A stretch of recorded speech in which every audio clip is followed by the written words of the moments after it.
یزید حج بیت اللہ کے بعد مدینہ المنورہ آیا اور شراب کی ایک مجلس بپا کی۔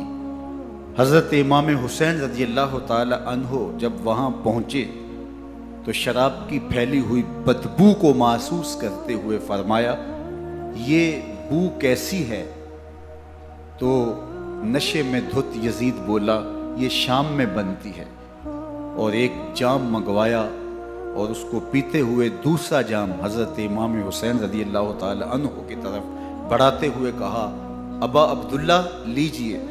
تو حضرت امام حسین رضی اللہ تعالی عنہ نے فرمایا، میں اس کی طرف دیکھتا بھی نہیں ہوں، اور پھر وہ عشقی اشعار پڑھنے لگا۔ جب یزید کی شراب نوشی کا منظر امام حسین رضی اللہ تعالی عنہ اپنی آنکھوں سے دیکھ چکے تھے تو مجھے بتاؤ یزید کے ہاتھ پہ امام حسین کا پاک ہاتھ کیسے آتا؟ حضرت امام حسین رضی اللہ تعالی عنہ جس ماحول میں پلے تھے، جس ماحول میں پرورش پائی تھی، جس ماحول میں رہے تھے، وہ پاکیزہ اور تقدس ماحول تھا۔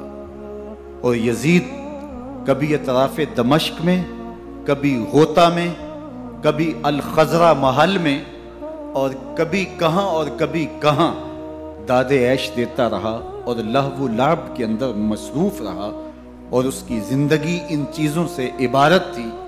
وہ محرمات کو حلال قرار دیتا، شراب نوشی اس کی ہڈیوں میں رچی ہوئی تھی، اور شریعت بیضہ کا مذاق اڑایا کرتا۔ اور حسین ابن علی رضی اللہ تعالی عنہ کی دوستیاں جن لوگوں سے تھی وہ عبداللہ ابن عباس تھے، عبداللہ ابن عمر تھے، حضرت عبد الرحمن بن ابو بکر رضی اللہ تعالی عنہ تھے۔ یزید تو جوا کھیلتا رہا، یزید تو قمار بازی کرتا رہا، یزید تو شراب نوشی کرتا رہا، اور حسین ابن علی مسجد نبوی کے منبر میں حضور کے پہلوؤں میں بیٹھتے رہے۔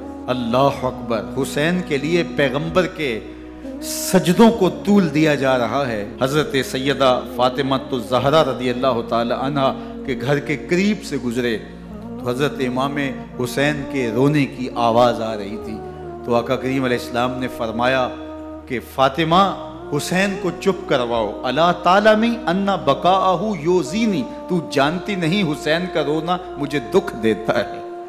حسین ابن علی کو حضور رونے نہیں دیتے تھے، ان کو دکھی نہیں ہونے دیتے تھے، کیونکہ رسول اللہ صلی اللہ علیہ وسلم جانتے تھے کہ یہ کتنے دکھ سہے گا، کتنی تکلیفوں سے گزرے گا اور کتنے مصائب سہے گا۔ زمانے نے وہ گھڑیاں بھی دیکھی کہ حضرت حذیفہ بن یمان رضی اللہ تعالی عنہ فرماتے ہیں کہ میں حضور کی خدمت میں نماز مغرب کی ادائیگی کے لیے حاضر ہوا، اور میں نے یہ اجازت خاص طور پہ اپنی ماں سے اس شرط پہ لی تھی کہ امی آپ مجھے اجازت دیں، میں حضور کی خدمت میں حاضر ہوتا ہوں، مغرب کی نماز بھی ادا کروں گا، اور پھر حضور سے عرض کروں گا حضور میرے لیے اور میری ماں کے لیے بخشش کی دعا کر دیجئے۔ ماں نے اس شرط پہ اجازت دے دی اور میں حضور کی خدمت میں آ گیا، نماز مغرب ادا کی، سلام پھرا، لیکن حضور عبادات میں، ذکر میں، نوافل میں ایسے مشغول ہوئے کہ میں آرزو رکھنے کے باوجود بھی عرض نہ کر سکا۔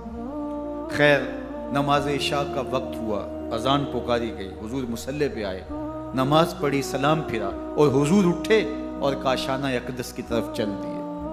اب میرے دل میں یہ خیال رہ کے آ رہا تھا کہ ماں کو کیا جواب دوں گا، میں تو حضور سے بخشش و مغفرت کی دعا کروا ہی نہیں سکا۔ جب حضور چل پڑے تو غیر ارادی طور پہ میں بھی حضور کے پیچھے چل پڑا، تو حضور نے رخ پھیرے بغیر فرمایا، من ھذا، میرے پیچھے پیچھے کون آ رہا ہے؟ پھر خود ہی کہا، حذیفہ تو نہیں؟ تو میرا دل دھڑک رہا تھا، قلت نعم، میں نے کہا جی حضور میں حذیفہ ہوں۔ فرمایا ما حاجتک غفر اللہ لک ولامک، کیا کام ہے؟ اللہ تجھے بھی بخش دے، تیری ماں کو بھی بخش دے۔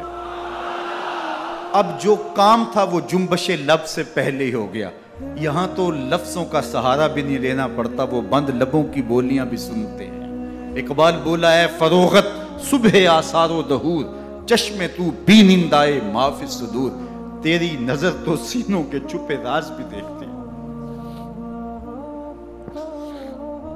تو کہا ما حاجتوں کا غفر اللہ لک ولامک، اللہ تجھے بخش دے، تیری ماں کی بھی مغفرت کر دے، کیا کام ہے؟ اب جو کام تھا وہ تو ہو گیا۔ تو میرے حضور نے ارشاد فرمایا حذیفہ سنو، ابھی ابھی ایک فرشتہ آیا ہے جو اس سے قبل دھرتی پر پہلے کبھی نہیں آیا، آج پہلی مرتبہ اللہ سے اجازت لے کے دو کام کرنے آیا ہے۔ ایک تو مجھے سلام کرنے آیا ہے اور دوسرا خوشخبری دینے آیا ہے کہ آپ کی بیٹی فاطمہ جنتی عورتوں کی سردار ہے اور حسن اور حسین جنتی جوانوں کے سردار۔